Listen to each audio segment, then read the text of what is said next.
Welcome to my nightmare.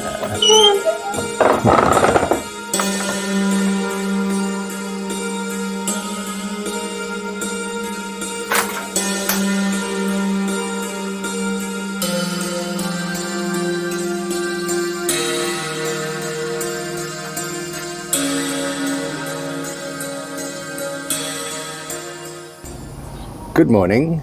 Today I'm doing a tour of the house we own. I've been meaning to do this for a while, but it's actually quite confronting and a bit upsetting. So I've put it off. Anyway, I'm finally doing it. I'm up quite early because it's going to be 31 degrees today and I'm horrible in the heat. So I'm going to give you a bit of a tour and tell you the story. The house is located just under the village square, which is the most beautiful spot. We're lucky because we get the afternoon shade on the back of the house.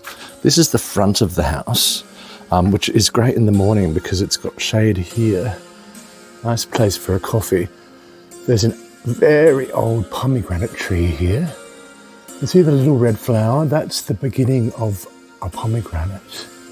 We also have a grapevine up here which produces amazing grapes. Apparently a lot of the vines in the village actually come from this because it produced such good grapes that they made cuttings, and other places have it now. I've had a table and chairs out here a few times. It's really nice to sit out here. That's the kitchen window. There is actually no window there. This is the front door. There is beautiful original doors here. That I plan to save. I'm planning to sand them back and wax them and use them as interior doors. It would be a crime to throw them away. I did have some doors made by a local carpenter back in 2020 before everything went wrong. The carpenter's fantastic and the price was great. For little niches. There's a little niche here, which I'm not sure what it's for. It's possibly for an oil lamp. In here, I think it'll be hard to see. This was the horse house. We've been collecting encaustic tiles for a long time now. These ones we found by the side of the road next to a bin. They come from a church. The ceiling has been really beautiful in the past. It's made of old tree trunks, but unfortunately the rain was coming through the top, which is where the bathroom is, and they've failed, so it all needs to be pulled out. But the room is actually in quite good shape. It'll be the wood storage room because we'll definitely heat the house with wood. I have more of these encaustic tiles here. They are fantastic. There's enough to do a couple of bathrooms. There's all sorts of different designs, so I'm not quite sure how I'll put it together, but something will work. A couple of pot plants. I've got some elephant's ears here, and the cast iron plant. This one almost needs no water. It's great. I forget to water out here quite a lot. Anyway, here we go into the house. I love the old stone floor. For sure we will keep this. We'll lift it and put it back down again. There's a trough here, which I think must be to let water through.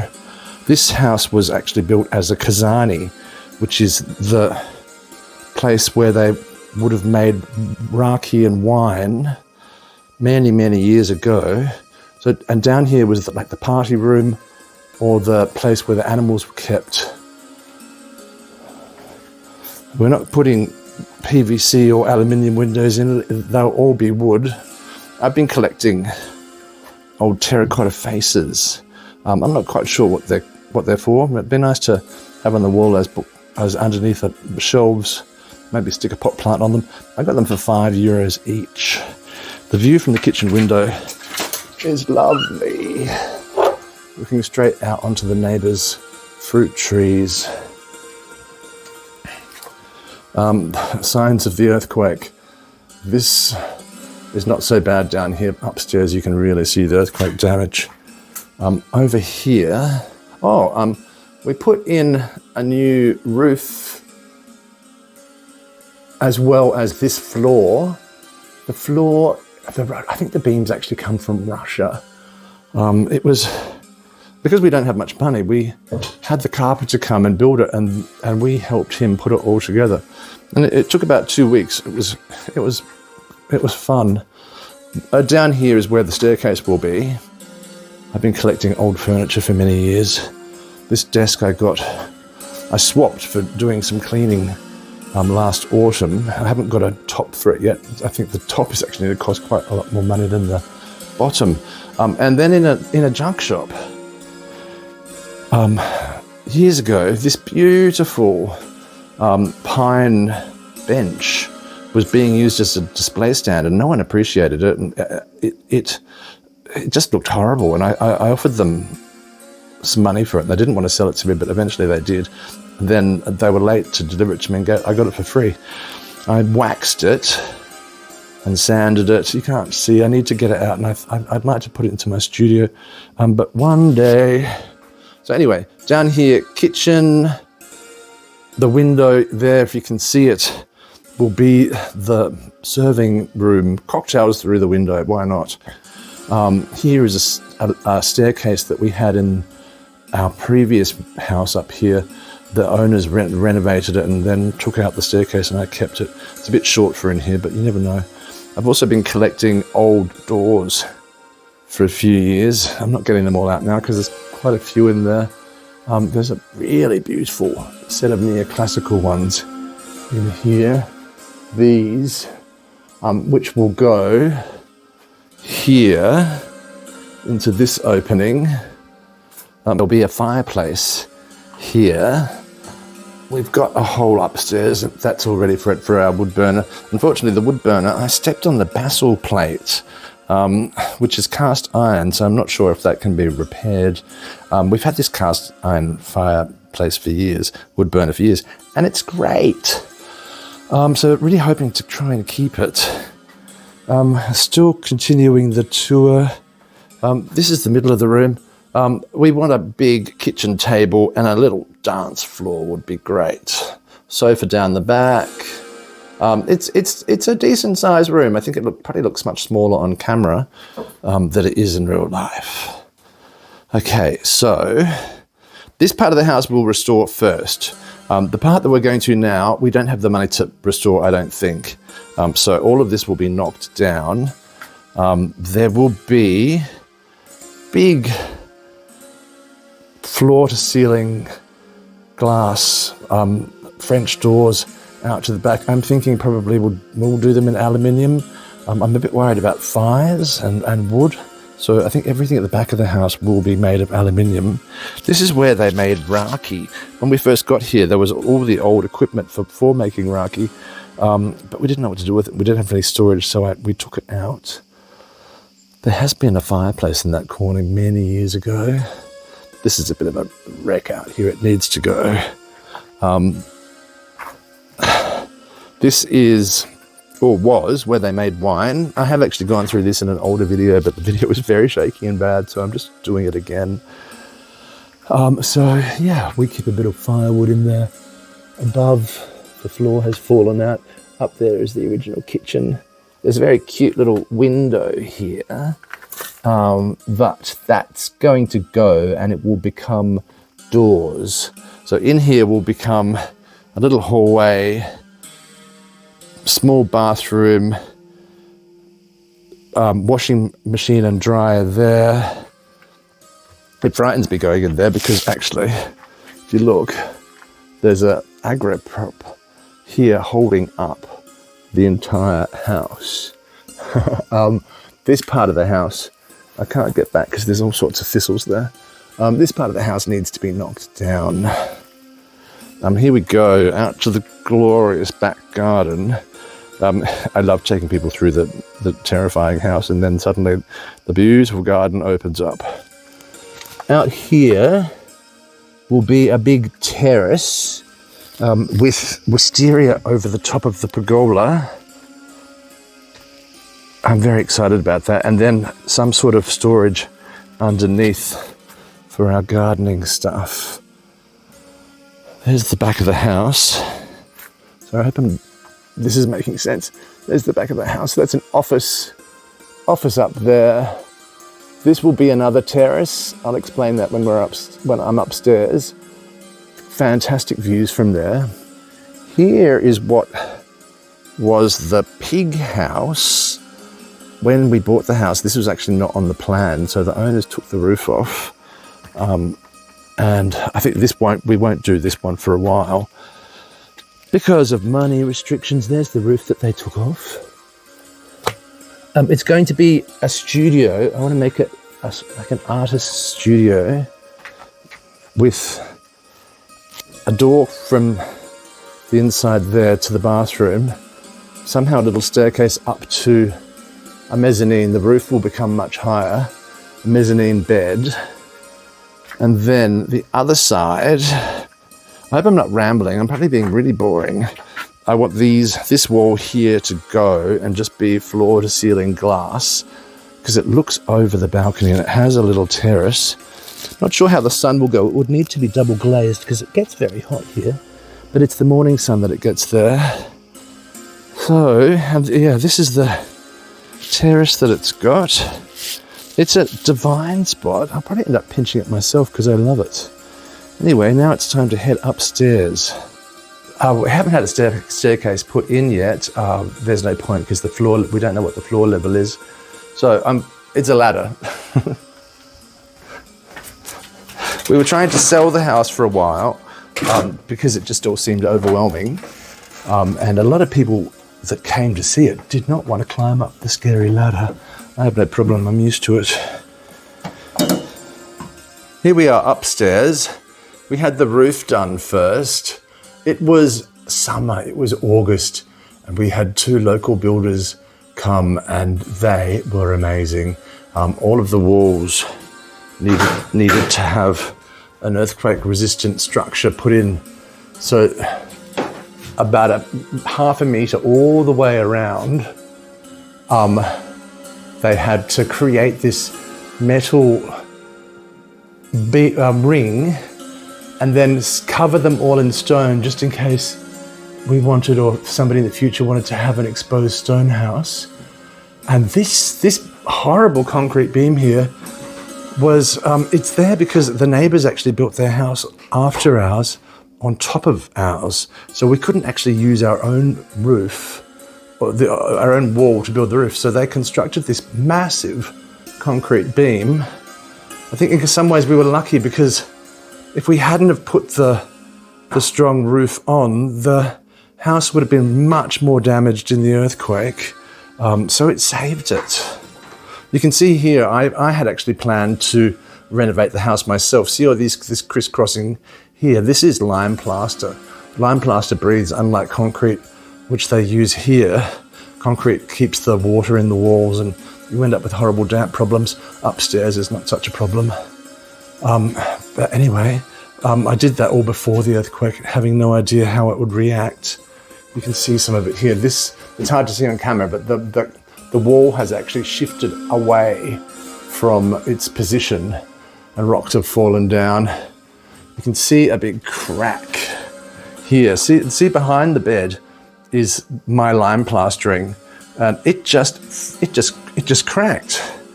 You can see another spot where I was doing the lime plastering here, and it just cracked. So I do understand now why the locals use concrete, because it's much stronger. Here are the doors that I pointed out earlier. Beautiful doors, I love them. They need some metal decorative grills in there, which will help with the fly screens. We were so lucky. This carpenter's great. He really didn't charge us much at all. Right now, standing here, I can feel this beautiful, cool breeze coming through. I'm rambling again, but I love this house. Some old things I've been collecting for many, many years. Scales that came from Tallinn from when we lived there. A chair we found next to a rubbish bin. Lots of our stuff is stored up here. In here will be the office. The door has to be made higher, just to put. This is me standing next to the door. Okay, so I am kind of freakishly tall, but the door has to be made higher. Little sofa. I'll show you inside the office. So down there is the winemaking room. This was the original kitchen. 5 people lived up here in only 2 rooms. The oven must have been in the fireplace. There used to be a plate stand here on the wall. Oh, it's still there. This plate stand has been there for years. I can't reach it. I'd like to get it down and fix it. So unfortunately, one of the drawers is missing. But anyway, look at the cracks. Look at these cracks. This part of the house actually needs to be pulled down and rebuilt. It's not worth trying to save. It's damaged too much. So we'll probably do a Besser block, concrete cinder block rebuild, and then try and hide that with a render after. Here's another door that the local carpenter made. The sun's coming right through. It's the morning. The back of the house is great in the afternoon because it gets shade. But at this time of the day, you definitely want to have your coffee out the front. Ta-da! The garden. The garden is gorgeous. The next door neighbour's garden, not so gorgeous. I just hope that they sell it or do something one day because it's not nice to look at. This will be a terrace with a tiled roof. Be nice to be able to sit out there in winter and enjoy the view without getting wet. But I was talking about the other door, the metal grille. This one, we actually found 2 old antique doors that were falling apart. So I took out the metal part and had it put into this one. The door's been, I love the carpenter, but all the carpenters here use plastic coatings instead of varnishes that penetrate wood, like no wax or oil. It's just a plastic coating. And after a few years, they fail. And then you need to replace the entire coating and start again. Look at these cracks from the sun. This door is brand new. You would not guess it. If you watched an earlier video, I did a very wobbly, bad video called Yellow Green Paint. This bench was featured in it. It's been the wobbliest bench in the world. I need to fix it up again. I can't bear to throw it away. Behind the sofa is what would have been a window. So I gather the bathroom has been built after the house. The bathroom's not in good state. The roof needs coming off. The floor is too dangerous to stand on. We used to stand on it, but the beams underneath have collapsed. So this window needs to be taken up. And I kind of have a dream of doing a bit of a Turkish bathroom in there. You can see more earthquake damage here. This dropped during the quake. And there's more here. Nasty big cracks. I used to be depressed about it, but it's been so many years now that I'm over worrying. This is not a pity party. I'm just going to tell you a bit about what happened with the earthquake. So it was 2020 when we got the house, and we were very optimistic. Everything was going quite well. The coronavirus had finished. I was broke because I had zero money during the coronavirus, but things were starting to get back to normal. My father was very generous and gave us some money to put the roof on. So we put a new roof on. Then we saved for a few months and put the new floor in because the original floor was concrete. It was horrible and it was just too heavy for the structure, and I wanted wood. So we put the wood floor in. Then I had a couple of doors made, and then I was out here one morning under the mandarin tree here, starting the garden, and then suddenly the whole earth started to shake. I've been through many earthquakes here. They're quite common, and I mean, in some sort of sick way, enjoyed them, but I never felt scared. Anyway, this one was a 6. I was looking at the house. All the rocks were falling off it. Dust was coming out of it. I was expecting it to fall down in front of me, and I was holding onto the mandarin tree for my life. And then it was quite long. well, quite a few seconds. Then it stopped, and I ran through the house thinking it's going to fall on my head and to the village square to see if everyone was okay, and all the locals ran to the square as well, doing the same thing, and no one was hurt. And that day, that night, every 10 minutes there were small aftershocks, and then at about midnight, the aftershocks stopped, and I think everyone finally got to get some sleep. And then at about 5, 6 in the morning, bang, we had a 5.3, which was like a thunderbolt. And that did more damage, I think, than the bigger one, because the bigger one I had kind of loosened everything up. And the house that I was sleeping in had big cracks. I couldn't contact Heraclio because the power was out, and there was no internet. I can't remember what was wrong with my phone, but I couldn't ring anyone. My partner was not here. It was terrifying. After the earthquake, we applied for government funding. We're not actually near the epicenter. The epicenter was in a place called Al Kalahori, which is a village maybe half an hour drive from here. That suffered much worse than ours, but still the damage here. There's about 30 houses that have applied for government funding. We've all been waiting for almost 6 years now, and you can't actually in order to get the funding, you're not allowed to touch the house. So I think over all these years of paying rent, by the time we get the money, we've just lost it all in rent. Anyway, we're hoping to get the money. We are told possibly late October, later this year, which means that we can finally start to build the house. And that's one of the main reasons why I'm actually starting this channel, is because I think it's going to be great to make diaries of the renovation of this house. It's terrifying right now, but I think it's got so much potential to be really charming. Anyway, I'm hoping that starts soon, but by then I should have the quality of my videos into a good state, and I hope you stick around to see it. Bye.